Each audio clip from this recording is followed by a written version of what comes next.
the probability of the full scale operation is high, but the most probable scenario, from my opinion, from my estimations, is intensive hybrid operations with informational, political, energy, economical, cyber instruments for internal destabilization and creating favorable conditions for achieving main goal to get control over Ukraine.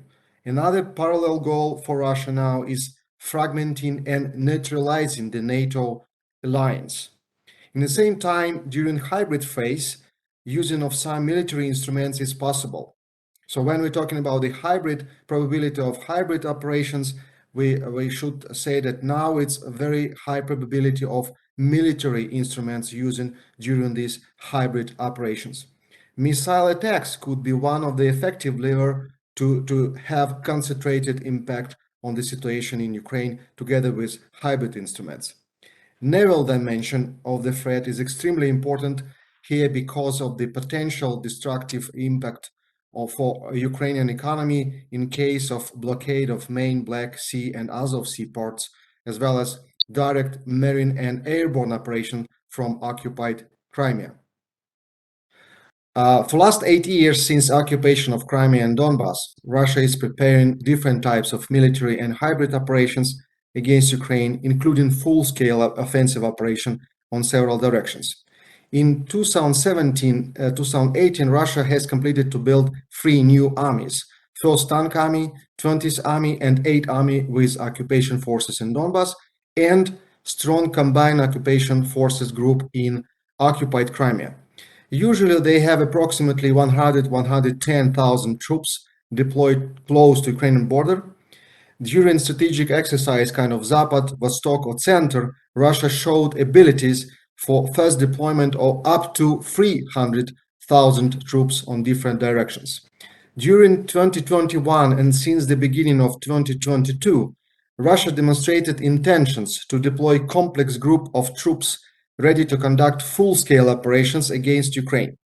What is especially important, Russia has been moving its forces from the Eastern Military District to Western Russia and Belarus, with size of deployment is significant, up to 30,000 troops formed in approximately 15 battle task groups, battalion size.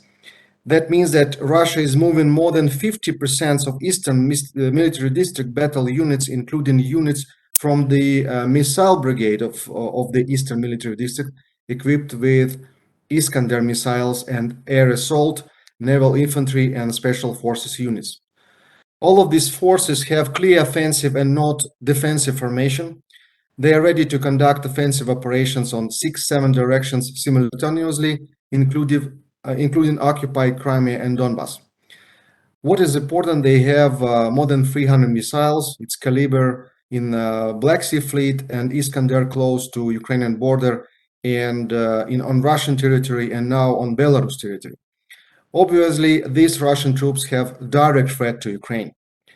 Russian forces in Transnistria region of Republic of Moldova could play own role in the hybrid operations against Ukraine, especially in support of Russian sabotage operations in southern part of Ukraine and marine landing operations by Russian forces on the Ukrainian Black Sea coast. In Black Sea, we still have total domination of Russian Navy, which is a great threat not only for Ukraine, but for all of countries of region, including, of course, Romania. For now, 3 landing ships from Northern Fleet and 3 landing ships from Baltic Fleet are probably going to Black Sea together with missile cruiser Varyak and frigate Admiral Tributs from Pacific Fleet. I hope that cruiser Varyak and frigate Tributs won't go to Black Sea Fleet directly, but will keep the capabilities in Mediterranean Sea, but still they will have some threat for Black Sea region. Together with Black Sea Fleet, this joint naval battle group is ready to close exit of Ukraine to the sea and blockade Ukrainian commercial lines of maritime communications, and if needed, conduct very fast and intensive operation from annexed Crimea with the main goal to occupy new territories in the southern part of Ukraine. Some scenarios, what we can consider. Theoretically, Russia is ready to conduct full-scale operation with usual doctrinal algorithm. Informational cyber phases, together with actions of special forces, missile phase to destroy air defense and command and control of Ukrainian state and military, critical infrastructure, air operations against Ukrainian armed forces and civilian infrastructure, and finally land intervention with parallel naval operations. But what we have, if we're talking about the theoretically, but now is practically. Russia still has not concentrated enough forces for full-scale land operation if we're talking about classical doctrinal operations. Ukraine has approximately 200,000 regular forces now, 300,000 troops of first-line reserve, and 2.5 million mobilization reserve. So obviously that 130,000 and even 200,000 Russian forces close to Ukrainian border is not enough for successful full-scale land operation. Ukraine has advantages now in modern attack UAVs, modern anti-tank weapons, and experience in conducting light infantry small groups operations. For now, Ukraine already approximately 1,200 javelins, 2,200 NLAW. It's British support now. 8,000 Ukrainian-made anti-tank missiles and UAVs Bayraktar. That is a huge problem for Russians to organize the full-scale traditional land operations with a huge threat for Ukrainian forces for their armors. Ukraine has advantages as well in intelligence and reconnaissance because of support of United States and NATO. What is the gaps for Ukrainian defense now, which is open for Russia some opportunities to organize some type of very aggressive operations against Ukraine? It's a missile defense, because if we're talking about that Russia has more than 300 missiles around Ukraine, it means that they could use these missiles to destroy, first of all, air defense, which is pretty effective in Ukraine, but if Russia will destroy it by missiles, it will be a disaster for Ukrainian defense, because Russia will use the air to destroy Ukrainian critical infrastructure, the command and control by state and military, and of course the land forces. And we have gaps in Navy. This is a long and old story, and I hope that in next years will find a way because of our Turkish, British, and U.S. shipbuilding programs. But for now, we have a gap here, and Russia use its domination in Black Sea to make a threat for Ukraine.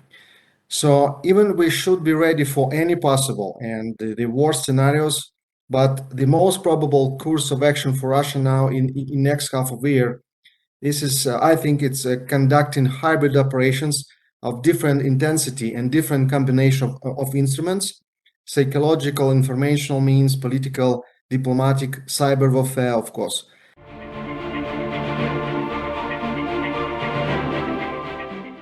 My forecast for the next 6 months: Russian full-scale operations and even several operations with wide using of land component is less probable than complex hybrid operation for internal destabilization of Ukraine. If conditions will be favorable, Russia can occupy new territories in the southern Ukraine using marine and airborne units from occupied Crimea, and blockade Ukrainian commercial lines of maritime communications, create land corridor from Russia to occupied Crimea, and seize infrastructure for water supply to occupied Crimea. Russia can deploy additional forces into occupied Donbas for distraction from the other hybrid and conventional operations. Russia may use missile attacks to support hybrid operations for destroying lines of communication and strategic infrastructure in order to achieve total chaos in Ukraine. Russian military deployment in Belarus creates permanent strong threat from the north for Ukrainian military forces and the Ukraine needs to build comprehensive military infrastructure in this area, as well as request from the partners missile defense systems, which is crucial to deter Russia from using missile attacks. And I'd like to add that UK, Ukraine, and Poland alliance, what we just have announced, and we heard about this announced that it should be or could be signed very soon, is extremely important in order to change the balance in the region.